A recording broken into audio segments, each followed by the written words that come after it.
Well, hello, everybody.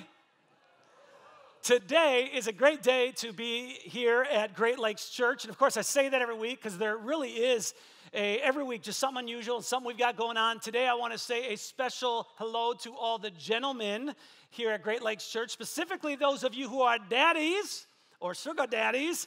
And I want to say happy Father's Day. All right, so happy Father's Day to all the guys who are dads. And in honor of all the men today, I am going to start with some gut-wrenching dad jokes. Oh, man, get ready. These are bad. Here we go. What's Forrest Gump's password? 141. All right, that's pretty good. Oh, they only get worse from here. What's a missionary's favorite car? A convertible. Boo. All right. I gave all my dead batteries away free of charge. These are dad jokes, man, to the extreme, right? You heard the rumor going on around about butter? Never mind, I shouldn't spread it. Oh, these are so bad. Here we go. I'm reading a book about anti-gravity. It's impossible to put down. All right, this next one will end with it. Don't go in the bathroom for a while. I just became public enemy number 2. That's pretty good. All right. Oh, Mother's Day, we do so much better, don't we? Here's the deal. Last week, we kicked off our summer teaching series called Old School, which really means 2 things. Number 1, each week we're going to show a video just prior to the talk that we found online, some of the cheesiest and most ridiculous videos from years ago, all right? So we can guarantee you we're going to find some ridiculous ones. But number 2, we're going to spend the entire summer looking at the stories in the Old Testament, looking at individuals, verses in the Old Testament, and some life lessons from that first part of the Bible. Now, if you're not familiar with the Old Testament or you've tried to read it and it just intimidated you, that's definitely nothing you need to be embarrassed of. I think we can all agree that when we try to read literature written thousands of years ago, it's overwhelming, right? We don't understand the culture. We don't understand the context. And so what we really need to understand when approaching the Old Testament, if I were just to boil it down for you, is the Old Testament is a collection of 39 manuscripts. All right, written in different genres. You got some history, you got some poetry, just different types of genres.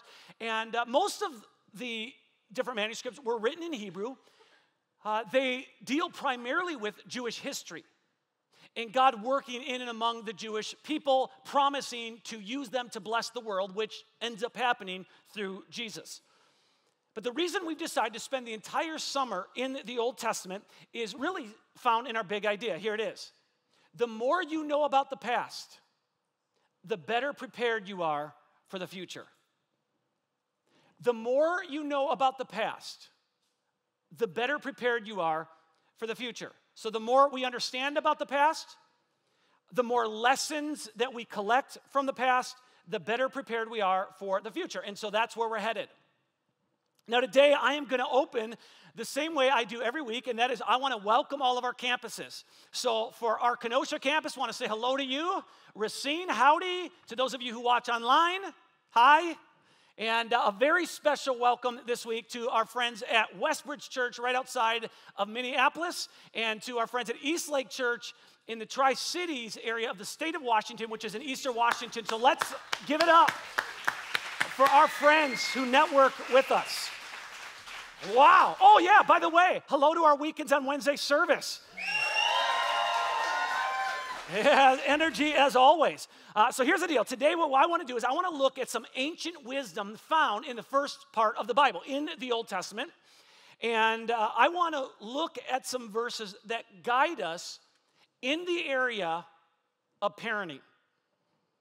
And so for those of you today who are parents or grandparents, for those of you today who are aunts or uncles, for those of you who are teachers, or at some level you have ongoing and regular interactions with children, today is for you. And it's interesting because when we look at the Old Testament, written thousands of years ago, 3,000 years ago, we could take for some of the different manuscripts, I think it's pretty obvious that the families from thousands of years ago look different than our families today. And it wasn't necessarily a mom and a dad and 2.5 kids thousands of years ago, but based on the culture, based on the context, it looked different, families did, than they do today. Even today, we don't have a mom and a dad and 2.5 kids. And that represents, some families, but certainly not the majority. And so there's all types of families that exist today. There are blended families, right? There's step families that have come together. There are a lot of single-parent families, same-gender parent families. There's a lot of families where grandparents are raising the kids. There's foster families, just lots and lots of different families. And so even though our families today may look different than they did thousands of years ago, the one thing we do have in common, just like families from thousands of years ago, our families today all have, if we're honest, a little bit of dysfunction.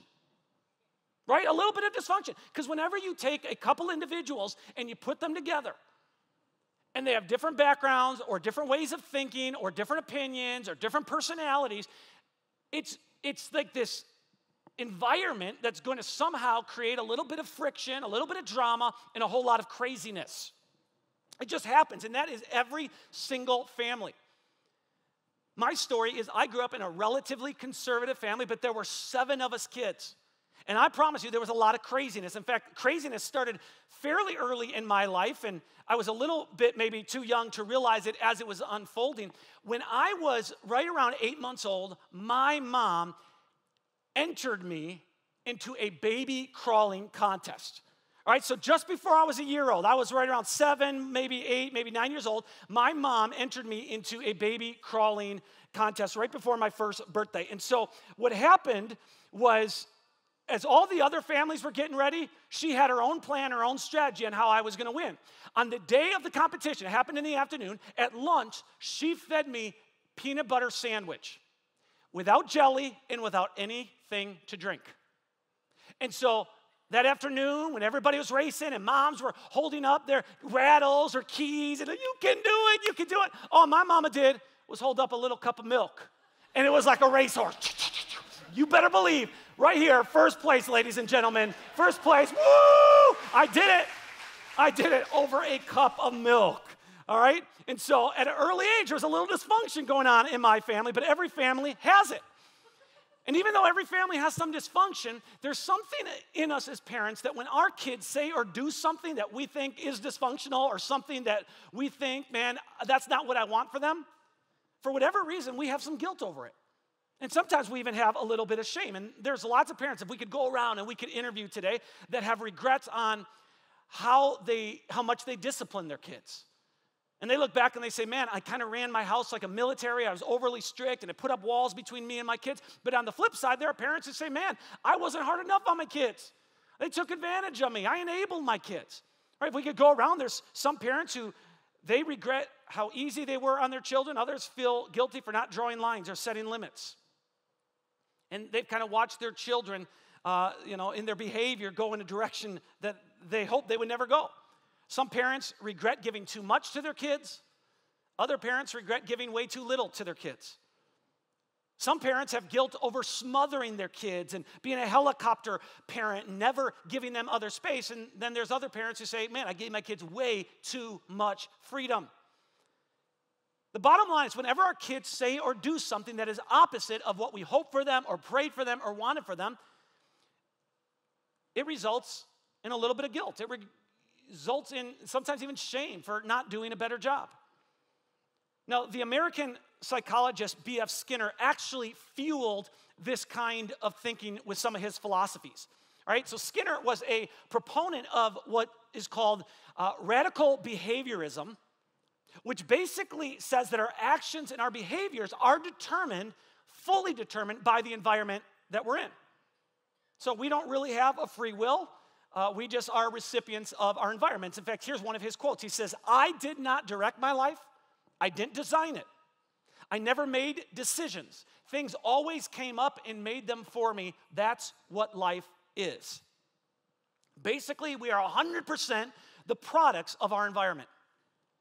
Now, I don't think any of us are going to argue that environments matter. And I don't think any of us are going to argue that parents are responsible for creating environments for our children. But at the same time, it's also true that our kids are responsible for their own decisions. Right? And this is the tension that every parent lives with. I've been a parent now for 19 years, and I've pretty much come to this philosophy. It is a philosophy that just drives me every single day in my parenting, and that is, all I can do is my best. Your kids and my kids are going to do whatever they want to do and whatever they decide to do. That's just the reality. And it stands in opposition to one of the most devastating parenting myths that so many followers of Jesus buy into. Here's the devastating myth that followers of Jesus often buy into. A godly home guarantees godly kids. Now, the reason this is a devastating myth is because it heaps a whole lot of guilt on parents who do their best to pray for their kids and to lead their kids and to model good and godly character for their kids. And yet, for whatever reason, their kids decided to ignore the advice they were given or the wisdom or kind of reject the role model they had in front of them, and they go on and do their own thing. And so I think it's important that we know nowhere does the Bible ever say that if you do X, Y, Z, your kids are going to turn out a certain way, or they're going to behave a certain way, or they're going to choose to go down a certain path in life. That's not theologically or biblically accurate. And yet the reason so many parents think this way is because of a verse found in the Old Testament. Here it is. Direct your children onto the right path, and when they are older, they will not leave it. That's a great verse. Direct your children onto the right path, and when they are older, they will not leave it. Great verse. But it is a proverb. It is not a promise. There is a difference, right? Proverbs are statements about how life generally works. Most of the time, when you do this, here are the results you can expect. Most of the time, but not all of the time. I mean, really, all we need to do is read the first few chapters of the Bible to know that environment doesn't always determine outcome. Right? In fact, Genesis chapter 3, we read about the perfect environment called the Garden of Eden. We read about God interacting with humans in a very personal and very tangible way. He interacted with Adam and Eve, the first humans, and yet Adam and Eve chose by their own free will to disobey God and do what they want to do. That's the Garden of Eden. That's like the perfect environment. And so a perfect environment doesn't produce perfect people. And this idea that a godly home or a perfect environment is automatically going to create good and godly kids, devastating myth, and it really ignores the reality of our free will. Which leads us to this frustrating truth that we all need to embrace, and that is this: we can't control our kids, but we can influence them. We can't force our kids to do anything. That's the reason I've had to change the tone of my parenting talks over the past 20 years. Because when I first started giving parenting talks, I was working full-time with teenagers. I didn't have any children, but I thought because I worked with teenagers that I totally understood what parenting was like. And so I would stand up and give talks with all the confidence in the world. 10 principles for raising godly kids. And then after having my first kid, I was like, well, here are 7 suggestions for raising good kids. Right? And then I had my second kid, and I was like, here are 5 ideas that might help you as a parent. And it just kept evolving, right? After I adopted my son, Jaden, it was like 3 tips for surviving parenthood. Just over and over and over. We can't force our kids to do anything. All we can do is influence them, which is why the author of Proverbs writes this: the godly walk with integrity, blessed are their children who follow them. And so I just want to take the rest of the time that we have today, and I want to talk about this parenting journey, and I want to talk about 3 supplies that every parent needs to carry with them in this parenting journey if they're going to walk with integrity and they're going to do their best to create an environment for their kids. Supply number 1 is a watch. Supply number 1 is a watch. Now, the reason I say a watch is because children rarely think about time, which is why during the school year, you got to wake them up. It's why you got to get them out to the bus stop, or you got to drive them to school so they make it in time. It's the reason why when there's sports, you got to bring them out and make sure they make it to practice in time. It's why when they're going to a birthday party, you got to say, get in the car, it's happening soon. Right? It's the reason why when they're playing video games or watching TV, you got to keep an eye on the time, because you're like, man, you think it was 20 minutes. You've been watching for 3 hours now. It's the reason when it's late at night, you got to take care of it, take a look at the clock because you got to be like, it's time to get to bed. As parents, it is our responsibility to live with an awareness of time. And so naturally, most of us as parents tend to get obsessed with this question. What time is it? I don't want them to be late. I don't want them to miss out. I don't want them to, sleep in. What time is it? And that is a good question. But if we want to raise our level of parenting and raise our level of effectiveness as a parent, the better question is this: what am I doing with my time? How am I spending the time that I have with my children? See, it's easy to forget that your 3-year-old is only going to be 3-year-old once. Your 5-year-old, he's only going to be 5 once. Your 15-year-old will only be 15 once, which is a good thing because you don't want them to be 15 twice, I promise you, all right? And so the question we ought to be asking is it relates to the time we spend with our children is how am I spending my time? David, who was the second king of Israel, he kept a journal of different thoughts and events and prayers in his life. And in one entry, he writes this prayer. He says, teach us to number our days that we may gain a heart of wisdom. I love that prayer. Teach me to number my days. Teach me to remember that time isn't going to go on forever. Teach me to maximize the time I have with my kids.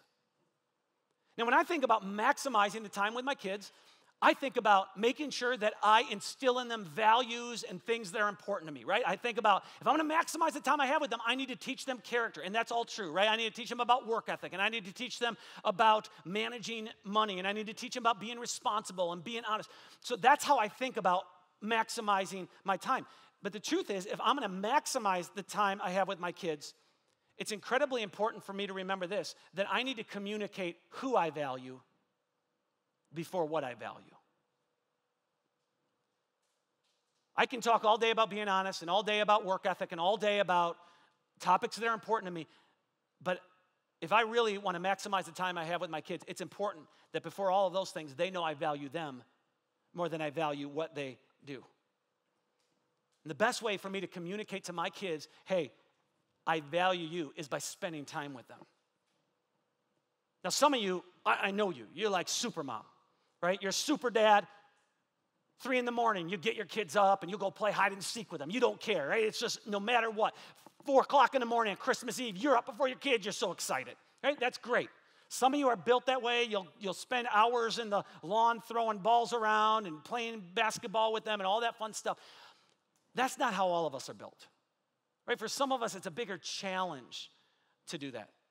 And even if you are built like that, not everybody has that ability. Some of you, you travel a lot for work. Others of you, you have joint custody with your child, so you don't get to spend as much time with them as you'd like. Others of you, you're deployed for good amounts of time. And so the one thing that I think all of us just can grab onto as it relates to time is this, that small amounts of time invested over an extended period of time produces results. Small amounts of time invested over an extended period of time produces results. Eating healthy doesn't produce results overnight. Studying, doing homework, that doesn't produce a diploma overnight.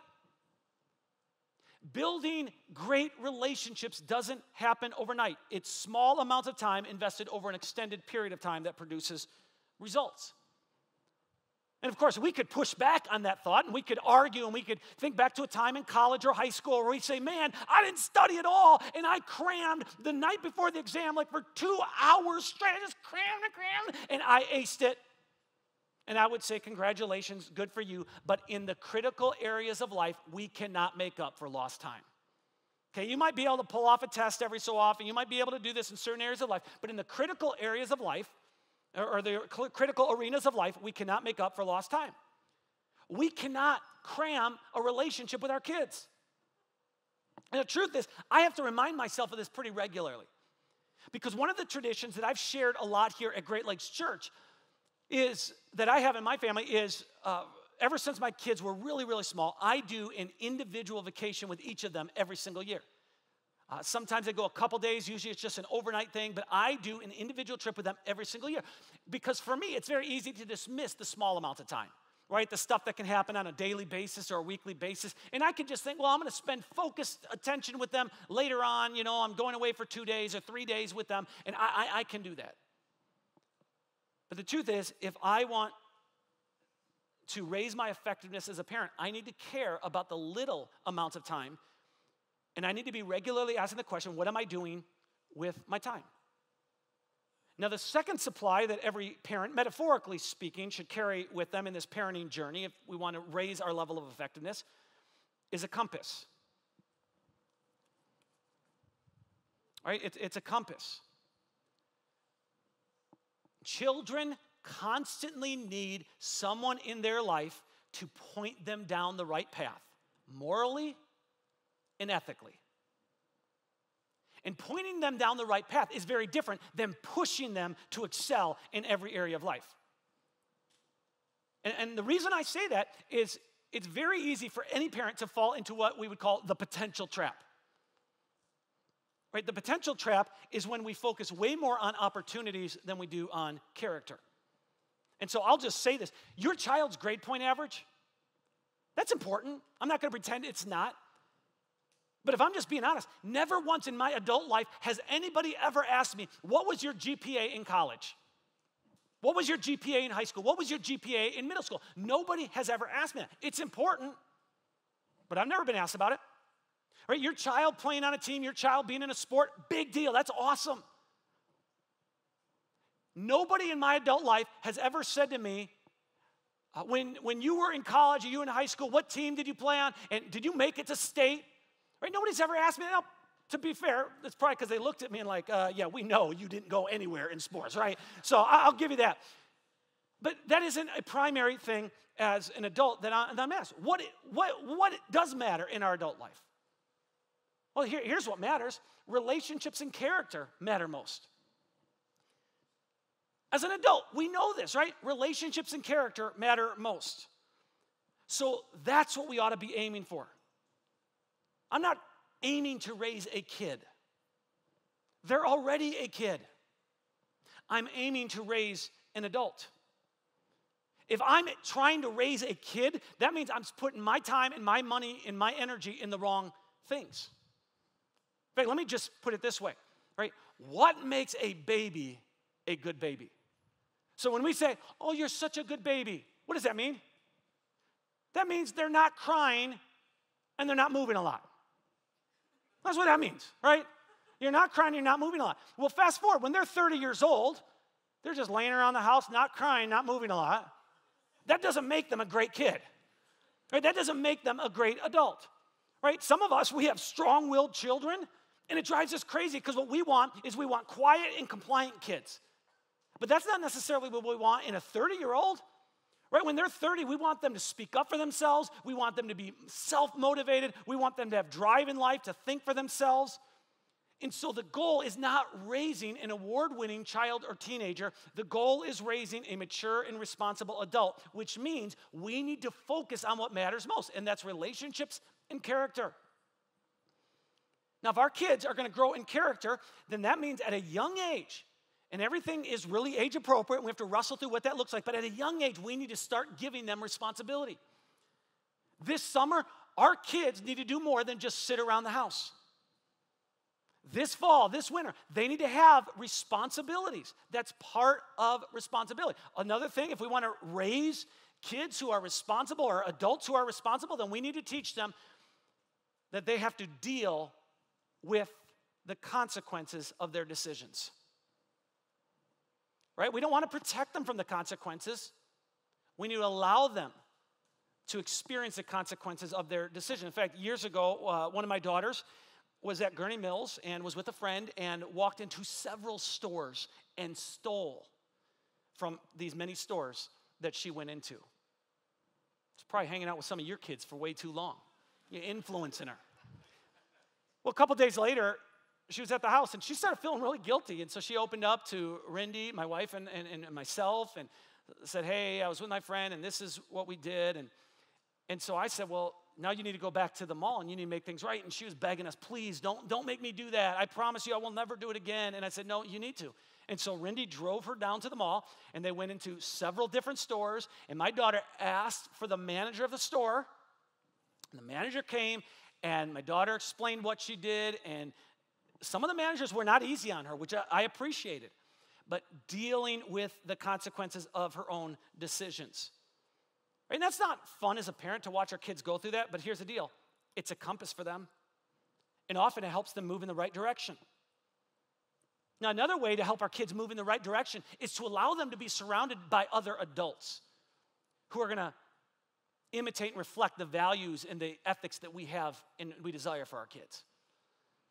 And I could tell you so many things I've done wrong as a parent and so many regrets and the guilt that I have as a parent, but I will tell you one of the smartest things I did years ago was I started asking other adults to spend time with my kids individually and to invest in them and to give them time. And it's paid off because now when adults are at my house, most of the time, my kids want to be around those adults.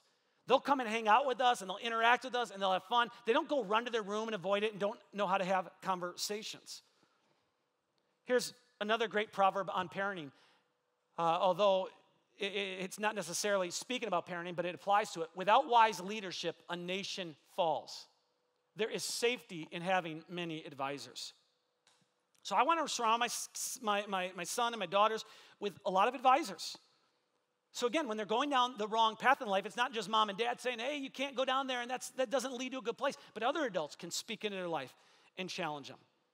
Quite honestly, this is the reason that we put so many resources into our children and student ministries program at Great Lakes Church. And I know our friends at Westbridge Church and East Lake Church, they do the same thing. We put so many resources into our children and student ministries area because we want to do our best to partner with parents and to reflect the values and the behaviors that I know as parents you're trying to instill in your children.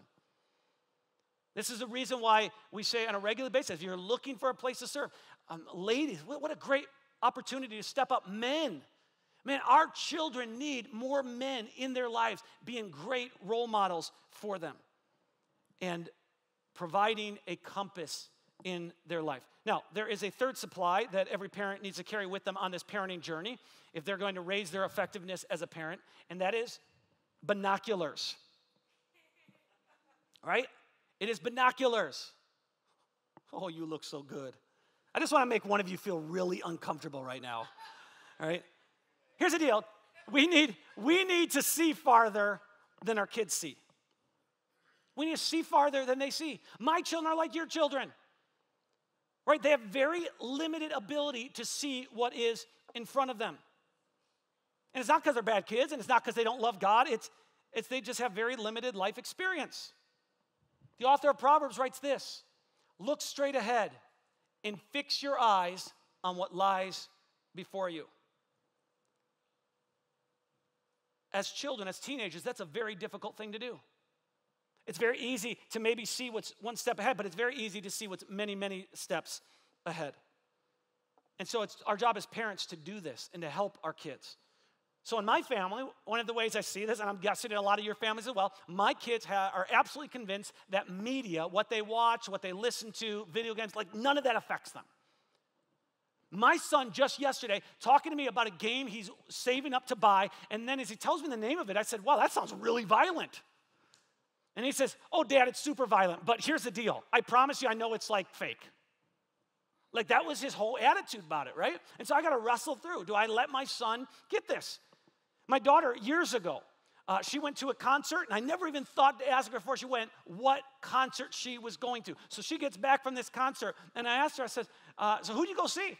And she told me the name of this singer, and I never heard of them, so I looked them up, and I started reading the lyrics, and I'm like, are you kidding me? These are some of the most sexually charged lyrics I have ever read. And so I didn't say anything to her until the next day when she's in the same room with my wife and I. And then I just look at my wife, and I start talking to her with these sexually charged lyrics. I said, here's what I'm doing to you tonight. Ooh, here is what we are going to try. And my daughter's like, stop it, stop it, stop it. I'm like, no, this doesn't affect you, right? Right? Because you told me it's no big deal. So here we go. This is what I'm doing. Stay away from us tonight. We're locking the door.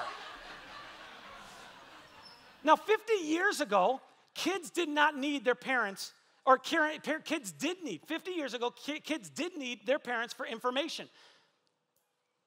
But that's no longer the case, for the most part, right? Kids don't need parents, for the most part, for a bunch of information, all right? Here's the way I want to put it. Kids don't need parents for information, but they do need parents for interpretation. Our kids have access to way more information than they can possibly process. And so what they need is adults in their life that can help them process it. And that's going to look different for every single child. Some kids are going to be able to connect the dots and process things through conversations. Other kids are going to need some time to process things. Some kids, just by their strong-willed personality, are going to need to experience the consequences of their actions and their decisions to understand and be able to process information. Here's what I want us to remember. Ultimately, you and I cannot make our kids do anything. All we can do is influence them. You can't make your kid feel confident and secure, but you can influence them by the words you use and by the way you talk to them and treat them and interact with them. But you can't force your kids to have healthy relationships in their life, but you certainly can surround them with good and godly people who are caring about them and praying for them and being a role model to them. You can't make your kid follow Jesus, but you can do your best to live out the teachings of Jesus in such a way that someday they want to follow Jesus. You can't make your kid love God, but you can show your kid what the love of God looks like. And so I'm going to say it again. Parents, all we can do is our best. The rest is out of our hands. All we can do is our best. All we can do is say, in this journey of parenting, I'm going to carry a watch and a compass and binoculars, and I'm going to do my best to set an example to my kids. I'm going to do my best to create an environment that's healthy for them. But ultimately, what they do and how they live is out of my hands. And so these verses that we looked at today, they're from the Old Testament, thousands of years old. They'd be easy to dismiss. They'd be easy to say they're written by people who can't understand our culture and how we interact today. But I love what the Apostle Paul writes in the New Testament. He writes this: for everything that was written in the past was written to teach us, so that through the endurance taught in the Scriptures and the encouragement they provide, we might have hope. Regardless of where you're at in your journey as a parent or a grandparent or an aunt or uncle or as a teacher or someone who interacts with kids on a somewhat regular basis, I hope that today you have hope and encouragement and saying, man, in this season of my life, because it's never too old. Your kid may be in their 40s. It's never too old to say, hey, you know what? I'm going to spend some time with my kid. And I'm going to do my best to provide a little bit of direction. And I got to be careful how I do it because now they're older, but I can do it. And I'm going to do my best to look out ahead. Let's pray. Heavenly Father, I thank you for the many parents here at Great Lakes Church and Westbridge Church and Eastlake Church. And I pray that as parents, you would give us wisdom to know how to best interact with our kids and their unique personalities and unique differences in makeup, and that you would give us the courage to do it. In Jesus' name, amen.